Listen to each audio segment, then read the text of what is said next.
Hello, my name is Rachel Hurley, and this is what I'm thinking about this week. There are ways for Spotify to pay artists more, but they aren't what you think.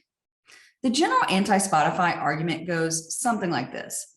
Spotify doesn't pay artists fairly.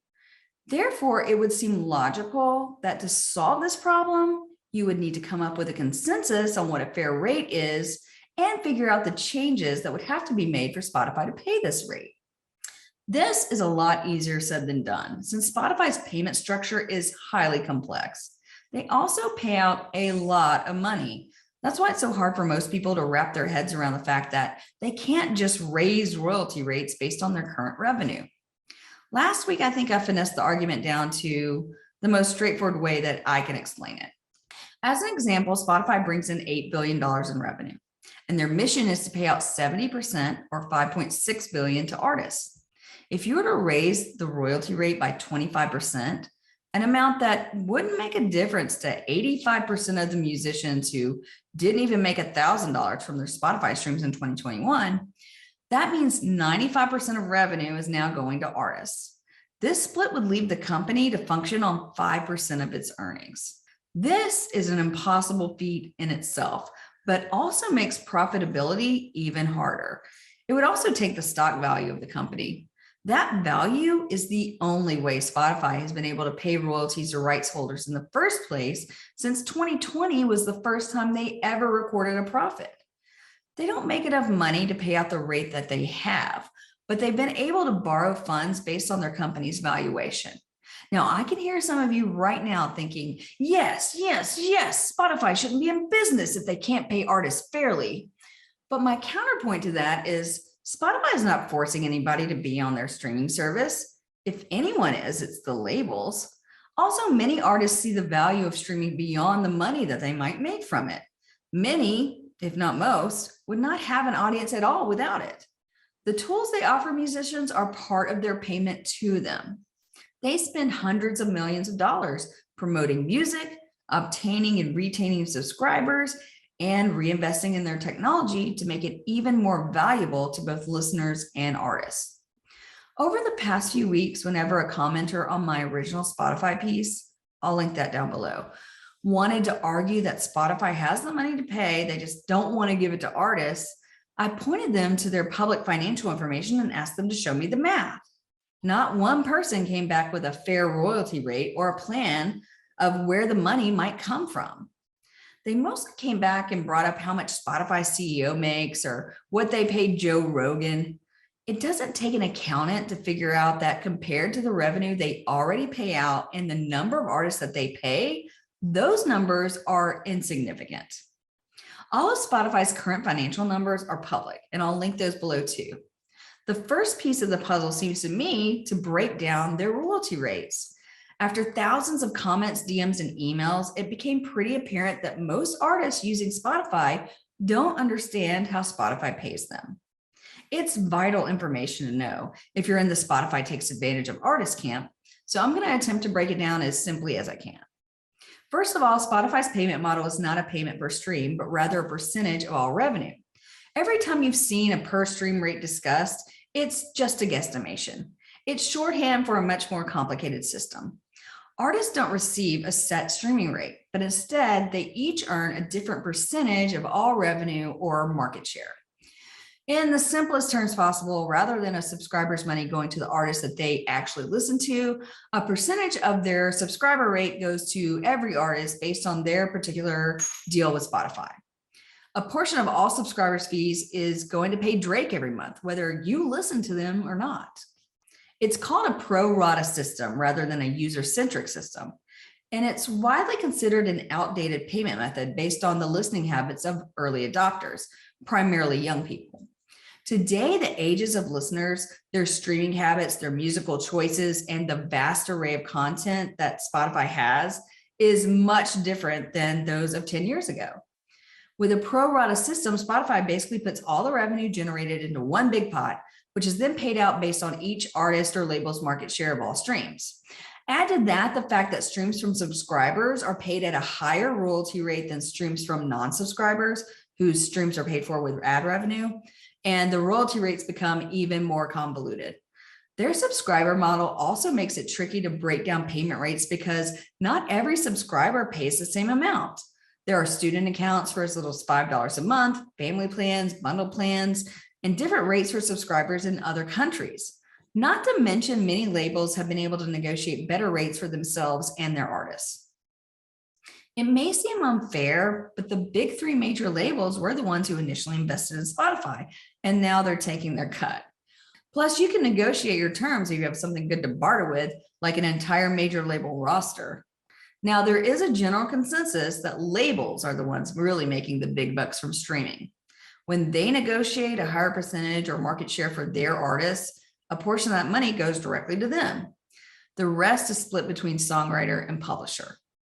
On average, for each dollar of revenue Spotify earns, 58.5 cents goes to the owner of a song's sound recording. Usually that's the record label. Spotify keeps 29.38 cents.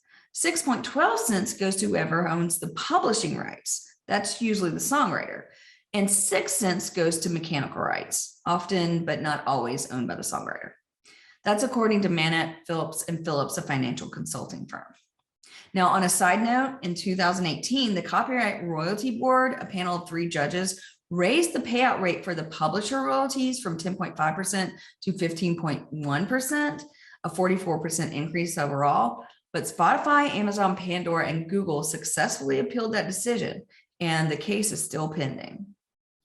However, while labels can negotiate higher payouts for the artists that they work with, by the time those artists take their cut, the label artist could be getting a lower payout than an independent artist who maintains their own publishing might receive. Major label artists get more money invested in their product, and so they end up owing the label more money. Remember this when you're dreaming of that major label deal that pays artists 15% of their streaming income. While some artists have spoken out about streaming income, the major labels have been pretty quiet. I wonder why. According to Glenn McDonald, a data scientist at Spotify, broken down by plan, the average streaming royalty is 0.0069 cents per play from premium subscribers and 0.0008 cents per play from ad-supported listeners. So Spotify's not that far from the 1 cent per stream model that seems to be widely held as a reasonable rate if you only count paid subscriptions. However, no one considers that the streaming services that deliver the highest royalty rates can operate in this sector at a loss. Music streaming is an add-on for places like Apple and Google and Amazon, not their core business. It's a bonus feature that keeps people on their platform, and since they also sell music, they have that revenue and their subscriber payments. A few folks have also brought up Tidal as an alternative, but I spent the last week confirming that Tidal does not pay on time. Their payments to artists aren't very dependable because they are also not profitable. So they don't have the capital on hand to pay. They're also borrowing from Peter to pay Paul. I've seen many people ask, well, how does Tidal pay a higher rate than Spotify and offer a similar product? And the short answer is they don't. They can say they do, but until the money is in the musicians' bank accounts, they don't. Tidal is only estimated to have a 5% market share in the streaming economy. And while they haven't released any paid subscriber numbers in years, the general consensus is that it's between 1 and 3 million. In contrast, as of 2022, Spotify says it has 381 million users with 172 million users paying for the service. That's an enormous number of users to convert if Tidal ever wants to be a real contender. But the real takeaway is, if Spotify can't be profitable using its royalty model, how the hell is a company that promises to pay a higher rate going to make their numbers work? Do you really think that many people are willing to pay $20 a month for higher sound quality? Because I don't. Another interesting puzzle piece is Jack Dorsey's Square buying a majority stake in Tidal for $300 million last year, but that's an entirely different, complicated move that will have to be examined later. Back to Spotify. Their freemium model is what averages downstream royalties. Without it, Spotify's royalty rate is a lot more competitive. So do you take away the freemium level? That's a lot of lost opportunities to convert a listener into a fan. Would that lead to more people subscribing if it was discontinued? Or would they just go back to pirating music? Even though Spotify finally posted some profitable numbers, its financial statements seem to be clearly warning people not to expect that to continue. I'll post their annual report below. Now, I'm no expert in investing, but it looks like buying stock in a company with no real clear roadmap to profitability wouldn't be a great investment. So, who is betting on Spotify to turn things around? Weirdly enough, according to a Rolling Stone article from 2020, more than a third of the streaming firm is actually owned by institutional investors like Morgan Stanley, with each of these commercial giants holding stakes of more than 5% each. So why would these types of investors be interested in Spotify? Well, I'm going to link a presentation below from the SOHN Hearts and Minds Conference in 2021, where TDM Growth Partners doubled down on their prediction that Spotify is going to be the audio browser of the world. Other factors include that they already have a massive user base. They just have to figure out how to generate more revenue from them. Two ways that they're looking to increase revenue is rapid product innovation, such as paid podcasts and subscriptions, sponsored artist recommendations, and live audio events that open up new opportunities for monetization over the coming years. And Spotify is also well positioned to capture a large portion of the global radio advertising money, which is predicted to shift towards music and podcasts. The question is, would these new income streams be enough to get them out of their streaming hole? Would they solve the fair payment argument? Or would the streaming service just continue to operate at a loss in terms of streaming as they bring in more significant revenue from other products?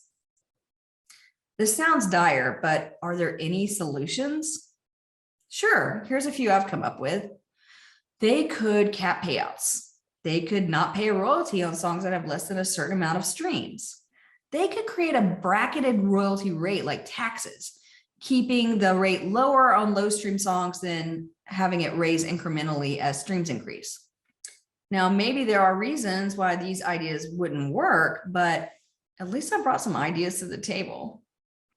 In conclusion, the money to pay artists has to come from somewhere. Spotify doesn't have that money right now. Now, there are only two ways that I can think of to come up with enough money to raise the royalty rate, and that's to raise subscriber payments, which we've discussed previously the downside of, or create a new payment structure for artists. We also have to accept that not every musician is guaranteed success. There are more opportunities than ever to enter the marketplace and build an audience. But sometimes musicians like to place the blame for their failure on the system. They waste a lot of time shouting into the void or on social media, complaining about the unfairness of a business that has never been fair. No one is owed a livable wage as a musician. Becoming a musician is like walking into a casino to make a living. Mostly, you're going to fail, but every once in a while, people do hit the jackpot. The better your understanding of the game, the better your odds are to be successful. Thanks for watching and subscribe for more content just like this.